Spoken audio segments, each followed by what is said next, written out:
थोड़ा मैम हमें world bank के बारे में बताइए। World Bank is actually a cooperative, it's owned by 189 countries. Developed countries जो थी उन्होंने पैसा डाला उसमें, और इसका जो पैसा आता रहेगा वो पुअर कंट्रीज को लेंड करो, जिससे ये लोग रोड्स बना पाए, अपना हेल्थ सिस्टम बना पाए, अपना एजुकेशन सिस्टम बना पाए। आज की हमारी गेस्ट है doctor Nisha Agarwal. She has work for 20 years with World Bank. World Bank categorize करती है कंट्रीज को। अंडर डेवलप्ड कंट्रीज है जहाँ पे poverty is on the rise. ये ग्रांट्स वगैरह के ऊपर डिस्कशंस होते हैं और फिर ये ग्रांट्स अवेलेबल करे जाते हैं। हर कंट्री के लिए अपनी जरूरतों के हिसाब से पॉलिसी मेकिंग चाहिए। चाइल्ड लेबर के अगेंस्ट आपके ऑक्सफैम इंडिया ने आसाम टी इंडस्ट्री और कोल इंडस्ट्री के ऊपर प्रोटेस्ट भी हुई। वो वाला क्या सिनेरियो था वहाँ? एनजीओ को थर्ड सेक्टर कहते हैं। एक सरकार है सबसे इम्पोर्टेंट, एक प्राइवेट सेक्टर है जो कैपिटल लाता है, और एक थर्ड सेक्टर है जो सिविल सोसाइटी। साथ ही हम आज बात करेंगे एक बहुत ही टेंस टॉपिक के बारे में, gender equality. In the society where we are, where 85% of everything is controlled by men and 15% is controlled by women. मैं चाहता हूँ कि जो औरतों के साथ गलत हुआ बिल्कुल खत्म होना चाहिए, बट वो इस कॉस्ट पे खत्म ना हो कि लड़कों के साथ गलत होना start. We're starting off with some breaking news, of course, regarding the Pune murder mystery. Do you agree with me? Am I right on this? तो आइए कॉन्वर्सेशन स्टार्ट करते हैं with doctor Nisha Agarwal on let's talk with आखिर। तो ma'am थोड़ा start करते हैं कि आप अपने फ्री टाइम के अंदर, जब आप स्पेयर टाइम होता है, आप मूवीज देखना पसंद करते हैं? बहुत, मैं हर हफ्ते जाती हूँ अगर मेरा बस चले तो। मतलब आजकल इतनी अच्छी आ नहीं रही, पर I go every week, I try and go. किस टाइप की मूवीज पसंद है मैम आपको? अब मैं कल जा रही हूँ ट्यूनर देखने, पर सब तरह की पसंद है, एंटरटेनिंग ऑल्सो, बट अगर सोशल मैसेज है वो भी अच्छा है। तो मैम इतनी अच्छी मूवीज आई है, धुरंधर 1, धुरंधर 2, नहीं बहुत मारदार है उनमें। तो किस टाइप का जॉनर पसंद है आपको? नहीं, ये हिंदी मूवीज वैसे मैं सारी देखती हूँ, बट कोई वायलेंट मूवीज इतनी नहीं पसंद मुझे। मतलब मेरा काम भी इस तरह का है, लेकिन जैसे एक मूवी आई थी थप्पड़, अच्छा, याद है आपको? तापसी पन्नू। हाँ, तो कोई उसमें एंटरटेनिंग वे में, लेकिन कोई बड़ा अच्छा मैसेज भी था, तो वो ऐसी मेरे ख्याल से तापसी पन्नू भी विमेन एम्पावरमेंट वगैरह के बारे में काफी वोकल है। हाँ, करती हैं वो भी बड़ी अच्छी पिक्चर थी वो। देखी आपने? हाँ जी, देखी। पसंद नहीं आई ऑब्वियसली। पसंद नहीं आई क्यों? मैम अब वो वायलेंस, किसी को मार रहे हैं और वो बेचारी गर्ल्स के ऊपर हाथ उठा रहे हैं, वो हम लोग इंकरेज नहीं करते। तो वो देख रहे थे अंदर से, जो मूवी देख के एंजॉय नहीं करा, एंटरटेन नहीं हुए, फन नहीं हुआ, तो उसको देखने का क्या फायदा? नहीं, बहुत पावरफुल मूवी थी। अभी तक ना ये इतना एक्सेप्टेड है हमारी कंट्री में, डोमेस्टिक वायलेंस, कि थप्पड़ लगा दिया तो कौन सी इतनी बड़ी बात हो गई। बहुत बड़ी बात। और सर्विस के हिसाब से 1/3 of women suffer from violence. 1/3 really? तो आप सोचो, पहली बारी मूवी में किसी ने कहा कि थप्पड़ लगाना ठीक नहीं है, ये नहीं कि यहाँ लगा दिया तो कौन सी इतनी बड़ी बात हो गई। तो और बॉलीवुड जितना पावरफुल इंडिया में कोई नहीं है एक्चुअली, कोई नहीं। सारे लोग देखते हैं, 2 लोग देखते हैं बस, सब बॉलीवुड और क्रिकेट। ये लोग कोई अच्छा पॉजिटिव मैसेज भेजें तो पूरी हमारी कंट्री बदल जाए। वुमेन लीग हमारी काफी इंप्रूव कर गई। अब तो क्रिकेट टीम के अंदर हमने बहुत ज्यादा वुमेन को आगे कर रहे हैं, and they are doing a wonderful job. The way they are धीरे-धीरे लोग देखने लगे हैं women's cricket, women's tennis, and they are gaining a lot of fame. They getting a lot of fame, they also need to get मेरा a lot reason of ये है कि money. Ma'am मेरा ना मूवी का ये रहता है कि अगर लाइफ में वैसे ही बहुत स्ट्रेस है, अगर मूवी देखने के बाद भी आप सैड बाहर निकल रहे हो, तो फिर मैं इसलिए ऐसी मूवीज के लिए जाता नहीं। तो मेरा जॉनर तो ज्यादा कॉमेडी। धुरंधर 1 और 2 से आप सैड होके नहीं निकले? धुरंधर 2 के अंदर मैम वो जीत के वापस आ गया ना, इंडिया बच के आ गया ना। पूरी मूवी के तो मैं एक्सपेक्ट कर रहा था कि रणवीर सिंह को मार देंगे, वो एंड में बच गया। उसकी तो देखने की मेरी हिम्मत ही नहीं हुई। लोगों ने कहा फर्स्ट से भी ज्यादा वायलेंट है, तो मैंने कहा मेरे लेकिन बच के आ गया, तो आई वाज वेरी हैप्पी कि चलो पाकिस्तान से वापस आ गया सही सलामत हमारा बंदा, तो दैट्स अ गुड डील। चलो आप रेकमेंड कर रहे हो तो देख लूंगी मैं। तो मैम आपने वर्ल्ड बैंक के साथ आप थे 20 ईयर। थोड़ा मैम हमें वर्ल्ड बैंक के बारे में बताइए, क्योंकि it is an organization that everyone looks up to, कि जब कोई कंट्री प्रॉब्लम में है, they are going through poverty और सम काइंड ऑफ डिस्क्रिमिनेशन और फाइनेंशियल एड वगैरह के अंदर सबसे ज्यादा पावरफुल वर्ल्ड बैंक रहता है। थोड़ा रोल उसका डिटोरिएट हो गया, but still I want to know what was your experience and how it function. तो World Bank is actually a cooperative, it's owned by 189 countries and it was set up during World War II। 1944 में Europe पूरा नाश हो चुका था और ये सोच रहे थे सब लोग इसको कैसे मिलके दोबारा बनाएं। तो एक डेवलपमेंट बैंक क्रिएट हुआ, जो उस वक्त तक कोई था नहीं इस तरह का। और उस वक्त लोगों ने, डेवलप्ड कंट्रीज जो थी, उन्होंने पैसा डाला उसमें, और उन्होंने कहा ये पैसा अच्छे से इन्वेस्ट कर दो, और इसका जो पैसा आता रहेगा वो इन कंट्रीज को लेंड करो, जिससे ये लोग रोड्स बना पाए, अपना हेल्थ सिस्टम बना पाए, अपना एजुकेशन सिस्टम बना पाए,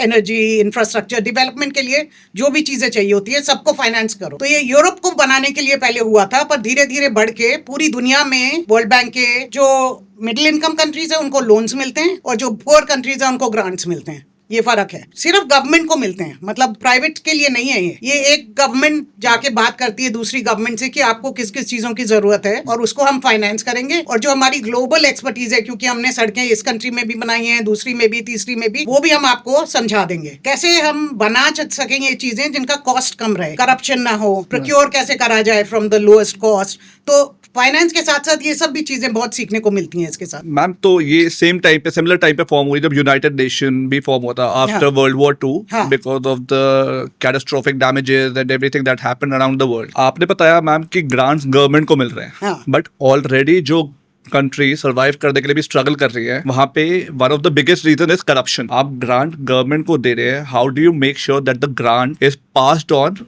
eight the grass root level? इसको मॉनिटर करने के लिए आप लोग वर्ल्ड बैंक क्या करता है? So the grant is not passed on to anybody. It is used to build things.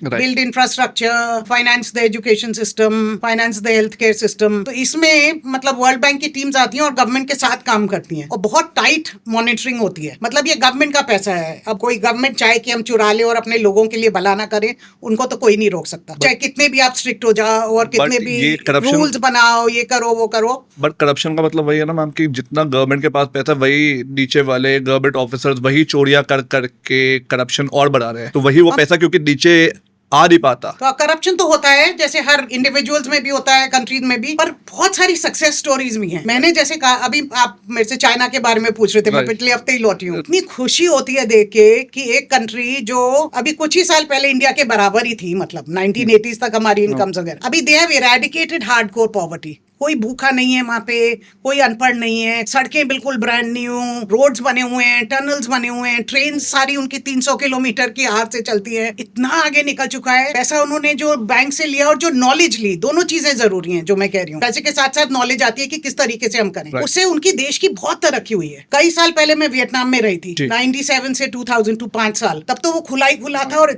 इतनी ज्यादा गरीबी थी। जैसे मैं एक बार एक गाँव में गई तो एक आदमी कह रहा था कि मेरा एक छोटा सा लड़का, दोनों फिशिंग कर रहे थे, कि अब मैंने बाकी सारे बच्चे तो अब मैं पढ़ा नहीं सकता, बस यही बच्चा मेरा स्कूल में मैं डाल रहा हूँ किसी तरह, पर इतनी भूखमरी है हमारे घर में कि मुझे इसको भी निकालना पड़ेगा। तो ऐसी कहानियां सुन सुन के रोना आता है। और आज वो देखो मिडिल इनकम कंट्री पहुंच गया है। तो we should also focus on the success stories. और कई कंट्रीज में कहते थे, इंडोनेशिया वगैरह में और कंट्रीज में, कि ये लोग अगर 10% ले भी लें करप्शन में जैसे, और 90% से दुनिया का भला हो रहा है, उससे भी बहुत तरक्की हो जाती है। मैम, एक रीजन किसी भी कंट्री का सक्सेसफुल होने का, जैसे आपने बताया कि नॉलेज है, तो सिटीजन्स के अंदर वो डिजायर होनी चाहिए कि नॉलेज गेन करे। Don't you think our citizens are जो बिलो पॉवर्टी लाइन है, they are lacking a little behind? क्योंकि आज भी मेंटालिटी रूरल सेगमेंट में ये जाते हैं कि 8वीं तक पढ़ा देंगे बस काफ़ी है, 10वीं तक पढ़ा दे, बाकी इसको काम पे लगाएंगे, या इसको कोई इलेक्ट्रिशियन का कोर्स सिखा देंगे, प्लम्बिंग का सिखा देंगे, कुछ ऐसी एक्टिविटी करवा के जिससे घर में पैसा आना चालू हो जाए। तो मतलब पैसा is the main purpose, but learning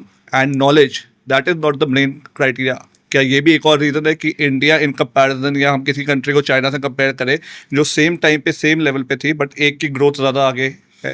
तो ये मैं लोगों की नहीं कहूंगी कि लोग नहीं चाहते पढ़ना। कोई भी माँ कितनी भी गरीब हो, ऐसी नहीं मिली किसी भी गांव में जो अपने बच्चों की तरक्की नहीं चाहती। उसका बस चले तो वो अपने सारे बच्चों को पढ़ाए और जितना ज्यादा पढ़ा सकती है पढ़ाए। लेकिन गरीबी के मारे जो चाइल्ड लेबर जो हम कहते हैं, कोई इट्स नॉट बिकॉज वो अपने बच्चे को नहीं पढ़ाना चाहती, वो पैसे ही नहीं है स्कूल भेजने के, किताब खरीदने के, खाना खिलाने के। सिर्फ गरीबी एक कारण हो सकती है। अब ईस्ट एशिया और इंडिया में जो खास फर्क मुझे दिखता है, 50 साल पहले से सपोज हम सबकी कहानी शुरू हुई डेवलपमेंट की, उन लोगों ने शुरू में ही डिसाइड कर लिया कि हर बच्चा स्कूल में जाएगा। वियतनाम मैं जहाँ से जानती हूँ, इतना गरीब था कि 1-1 घंटे पढ़ा सकता था एक बच्चे को। तो एक स्कूल की बिल्डिंग में 4-4, 5-5, 6-6 शिफ्ट। फिर जब पैसा आया तो 2 घंटे पढ़ाया हर बच्चे को, पर कोई एक बच्चा ऐसा नहीं था जो छूट गया। ये नहीं कि पहले हमने थोड़े स्कूल बनाए, उसमें अमीर बच्चे पढ़ लिए, फिर हमने थोड़े और स्कूल बनाए, उसमें मिडिल क्लास पढ़ लिए, और फिर जाके हम सोच रहे हैं कि गरीबों को चलो पढ़ा दें इनको भी। अब इंडिया में कितनी मुश्किल से और कितनी सालों के बाद कोशिश कर करके राइट टू एजुकेशन लॉ आया है। ये राइट टू एजुकेशन तो अंडरस्टूड था ईस्ट एशिया में कि सब बच्चे का राइट बनता है। ये हमारा फंडामेंटल राइट था, बट फंडामेंटल राइट था, पर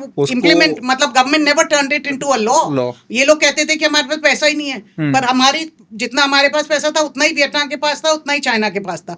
उनकी प्रायोरिटीज बिल्कुल फर्क थी। और इक्वालिटी जो दिमाग में थी कि हर बच्चे के साथ सेम ट्रीटमेंट होए, वो हमारे दिमाग में कभी नहीं थी। थी। अमर्त्य सेन ने कहा था कि India is the country for first boys. एक तो लड़का होना जरूरी है और जो क्लास में फर्स्ट आए। इन लोगों के लिए तो सीधे हार्वर्ड तक रास्ता खुला हुआ है, पर बाकी लोग सारे रहते जा रहे हैं, पीछे रहते जा रहे हैं, पीछे रहते जा रहे हैं। तो राइट टू एजुकेशन में कहना कि हमारे पास बजट नहीं है, कोई कंट्री इतनी गरीब नहीं है जो हर बच्चे को नहीं पढ़ा सकती। और हम तो अब अच्छा खासा पैसा है हमारे पास, पर 10-15 साल हुए हैं सिर्फ ये राइट टू एजुकेशन लॉ।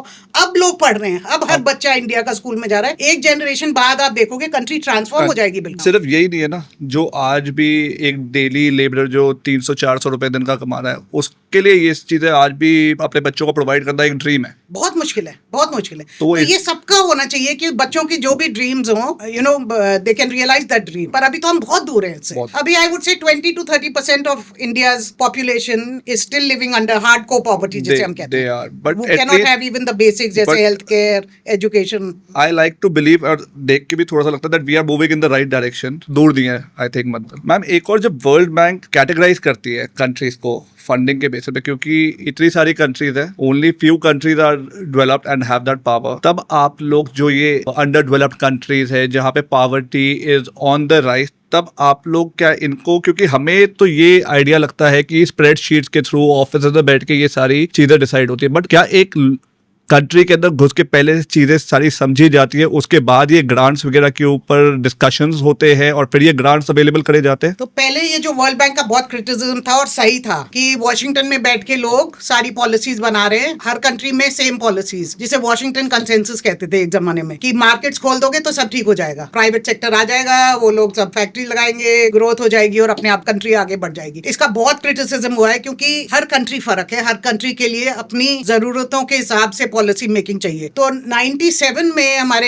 एक नए प्रेसिडेंट आए थे, जिम वोल्फसन, जो उन्होंने आके कहा ये क्या हो रहा है, 95% ऑफ वर्ल्ड बैंक स्टाफ है सिटिंग इन वॉशिंगटन और प्लेन पकड़ पकड़ के जा रहे हैं कंट्री में और 1-2-3 हफ्ते बिता रहे हैं समझने के लिए। उनको तो वहीं रहना चाहिए और उन्हीं के लोगों के साथ काम करना चाहिए और उन्हीं के लोगों को ही पॉलिसीज बनानी चाहिए। वर्ल्ड बैंक के स्टाफ को पॉलिसी नहीं बनानी चाहिए, उनको हेल्प करनी चाहिए जिस कंट्री में। तो उस वक्त उन्होंने कहा सारे स्टाफ जाओ, वॉशिंगटन छोड़ो, अब कंट्रीज में जाओ। तो अभी मैं 97 का कहती हूँ, मैं भी इमीडिएटली वियतनाम मूव कर गई। तो क्योंकि फिर वहां लोग गवर्नमेंट के साथ मिलके ये पॉलिसीज और गरीब लोगों की नीड्स देखते हुए, जो हम कहते हैं एविडेंस बेस्ड पॉलिसी मेकिंग, कि एक्चुअली ग्राउंड पे क्या हो रहा है, खाने की कमी है, मेल न्यूट्रिशन ज्यादा है, सड़कों की कमी है, किस चीज की कमी है, उसमें पैसा लगाओ। ये थोड़ी कि सब जगह एक ही चीज की होगी। उस वक्त ये पॉलिसी चेंज हो गई वर्ल्ड बैंक की, हम लोग नहीं बनाएंगे, पहले सरकार अपनी पॉपुलेशन से कंसल्ट करके हमको ये कहेगी कि हम ये करना चाहते हैं अगले 5 साल के लिए, और उसको फिर वर्ल्ड बैंक फाइनेंस कर। तो वो बिल्कुल चेंज हो गया and it is much better now. World bank से आपने